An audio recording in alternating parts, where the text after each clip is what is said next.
Bioware was recently acquired, along with Pandemic Studios, by Elevation Partners, who's a private equity fund, and it's all really good news. We're now a larger company together with our sister studio, Pandemic. Great guys, Andrew and Josh. Really great company. Make fantastic action games. Same way Bioware makes fantastic role-playing games, game of story and character. And really, it's business as usual. We're going to try and make great games for our fans, and we're a larger, more stable company now, and we have a lot more options and very interesting stuff. It's great news.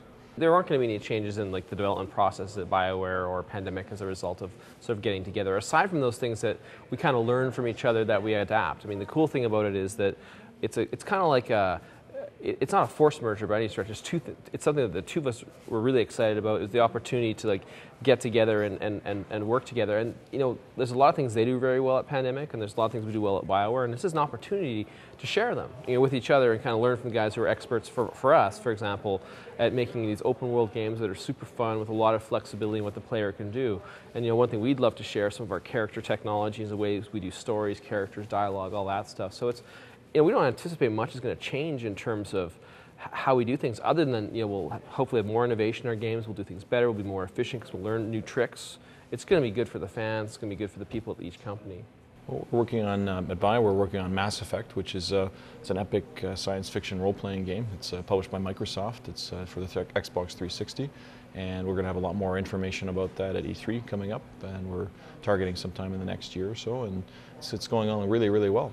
It's a fantastic game. You get to play a character with a really complex moral choices, and make choices that really impact the fate of humanity in the galaxy. So as you explore the galaxy and enter all kinds of interesting situations and visit all kinds of interesting worlds and do really cool stuff, you get to make choices that have a huge, far-reaching impact. And just a fantastic game. A lot of the same team that worked on past Bioware games like Knights of the Old Republic and Jade Empire, Neverwinter Nights, Baldur's Gate, same guys working on this game, so we're very excited about it. And Pandemic has some very exciting titles in development too, which most of which aren't announced. But yeah, I mean, the big shame about asking the question today about, you know, what can we talk about our products? We're working on so much great stuff, and also the stuff that you're really going to see that impact from the two companies getting together. You know, a little bit later this year. I mean, probably around the time of E3 and that sort of thing, you're going to be hearing a lot more about what we're working on. I mean, Pandemic's had a tremendous year. I mean, Battlefront 2 out around Christmas time has done spectacularly well. I mean, the next big thing from them is Full Spectrum Warrior 10 Hammers, which is, you know, again, a continuation of the extremely cool military sort of simulation of urban combat that those guys do. So we've seen a lot of the stuff they have in development, and while we can't talk much about it yet, we can say we're very excited about it. We're big fans of the Pandemic games at Bioware and vice versa. Well, one of the you know, we can sort of like relate it in that sort of unrelated story, but one of the one of the things that happened when we got together is we each went to each other's company. Like, it was like this crazy 2-day trip where, you know, we went down to LA, and then everyone came up to Edmonton. And one thing they did in Edmonton, which was really cool, was showed sort of the prototype demo of one of the games they're working on. Oh, sweet. Yeah, and so, you know, and it was a bit of a surprise for everyone. It was like, and it was really cool. And you know, what was great about it was just the response it got. Like, everyone saw this game and went, whoa! And one of the guys stood up and says, "I want that game." And one of the very, you know, senior guys have been with us for years and years, and you can tell when he gets excited about something, it's a pretty cool game. That's just, you know, it's hard for us not to be able to talk about that stuff, but pretty soon we're going to be able to, and so people are really going to see what's going on with our two companies and as the one company. And we have some new stuff that hasn't been announced at Bioware too that we'll probably have some news on the next little while. You know, for the next month or two, some interesting announcements coming out that be pretty exciting. And of course, we've got Dragon Age in development, and we haven't said too much about that recently. We're kind of going into a period of very intensive development on that. It's going really well as well. But we're making a kind of a next-gen, kind of very high dark fantasy game with that. That's very exciting. We have a great team, and we have some other teams that haven't been announced as well too. So we're actually both Bioware and Pandemic are at a point where we have some very cool games in development that we're about to reveal some more info on, but not quite yet. I mean, the way the two companies operate, it's from just assets and capital and everything else. It really is one entity, and so everything kind of goes into one pot, and we kind of use what we need to use from a resource perspective in terms of, like, you know, money and all the usual things. From a people perspective, we're still separate companies. The folks in Edmonton are working on the games that we're working on in Edmonton, and folks in LA are working on what they're working on in LA, and the guys in Australia for Pandemic the same thing. And And you know, there's probably in the future, maybe there's times where we can sort of, if there's some free folks, we'll share some things back and forth. But you know, one of the challenges for the two companies has always been like we're super busy. Like we've got lots of stuff to do, lots of great games to work on, and we're both growing as well. The other thing that what's cool is being able just to share the way we do things, like how we, you know, do our motion capture. You know, we're starting to sort of share the technologies that we also create to support game development. So it's kind of one of those things where it's evolving over time because we haven't had, there's no kind of forced conglomeration by any stretch. This is one of those situations where, you know, I think the folks at Elevation, they're super smart people. They really know what they're doing.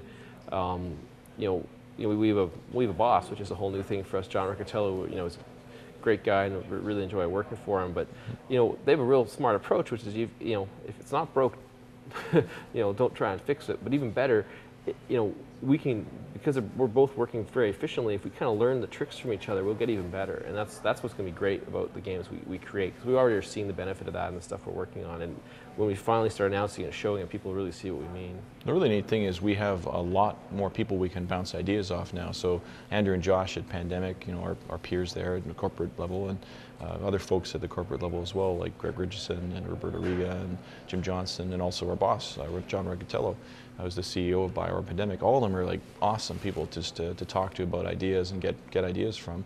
And because both studios and the overall company is very much has a lot of humility. We always know we have to improve. We always make the best place for our teams. We have great people at Bioware and Pandemic. We have to make our workplaces great so that we retain them long term, because they're the reason why we're successful. We have great people, passionate, hardworking, really smart. And we also want to make only event products. We share that core value as well. So when a game comes out from Bioware or Pandemic, you want it to be the kind of game that the fans are just going to push aside everything else they got on their shelf and say, I'm going to put that right there, and that's the one I'm going to play next, no matter what it is. And that's really built on trust. So if you have a strong community and a strong relationship with your fans where they know that no matter what you release next, if it says Bioware or Pandemic on it, you're going to get a great quality experience. That's really the kind of the value set we're going from. But because there's a very humble approach to things, there's no sense of if it's not invented here, it's not a good idea. Very much the reverse of that. The great ideas from across the company, we're eagerly trying to embrace those and bring those into each other's studios. So it's a huge accelerant really for both companies, I think. One of the things that's is different about, you know, Bioware Pandemic is we do have a boss. I mean, Ray and I have operated without a safety net or anyone controlling us for so long, and aside from each other, I guess maybe that's what's kind of gotten us to where we are today in some capacity, is the ability to kind of collaborate well and work well together. Yeah, and that continues with you know, John Riccatello as our boss, and very much so. Yeah, and what's exciting is that John's a really experienced guy, having run sort of been, you know, president of EA and just done a ton of stuff, and so it's great to. So much to learn from him, and I think for us a lot of what we want to do is learn and grow, and this is a great opportunity to do that, and also for our people as well. We're gaining new knowledge that we never had before and applying it. And you know, I think that the other part of it as well is, you know, Ray and I also have a role in the bigger company. I mean, we're on the board of directors of Bioware Pandemic, and we're on, as are Josh and yeah, Andrew, Josh as and well Andrew and John and some of the other folks from Elevation, and we're on the executive committee again with Josh and Andrew and Greg Richardson and John and some of the other folks Ray mentioned earlier. And you know, it's a chance to kind of do bigger things, which is kind of exciting for us. But at the same time, you know, we're really focused on making great games, and that's what's really exciting about the company. Ray was touching on the fact of making event products, these big giant games that people just play. You know, it's the ones that you stop everything and play. Yeah. And you know, for us, we're really well positioned to do that, and finally be able to sort of focus on that as our primary goal is very exciting. It's an interesting idea, you know, the idea of sharing ideas or intellectual properties between the studios. And something might happen in sharing actual IPs that may happen in the future. Right now, we're kind of starting with simpler steps. You know, things that are really powerful, like looking at the emergent gameplay or free-form exploration that are in Pandemic games. They're action games. They have sandbox kind of gameplay, and it's really exciting to us to consider putting that into our RPGs. And for them, they're excited about taking some of the stories and character and you know, the emotion systems and things like that, the way we convey story through dialogue and other systems in our games, and putting them into Pandemic games, into action games, and sort of strengthening the mix for both studios, the products we release for our fans. In the future, we may consider collaborating on IPs or games, things like that, but really it's very much, we're trying to explore things that feel natural and kind of evolving in the relationships they're building between the studios.